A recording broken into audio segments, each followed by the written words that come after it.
अस्सलाम वालेकुम व रहमतुल्लाहि व बरकातहू। लो जी अज 17वां रोजा जंगे बदर दा दिन है जी। अज अल्लाहु अकबर। ओडी पंछिया कले आई उडनाई ओ सिर्फ अपने परां दे जोर उत्ते धरती उत्ते चुग कला कला दाना ते आस रख तवक्कल दी डोर उत्ते ते बहुते दाने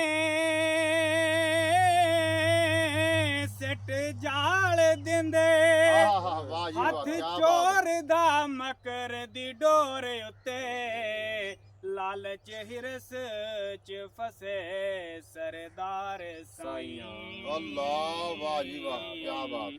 ओ फसना आप ते गिला किसे वाह जी वाह, क्या बात है, क्या बात है। फसना आप ते गिला किसे होर उत्ते। माशाअल्लाह जी।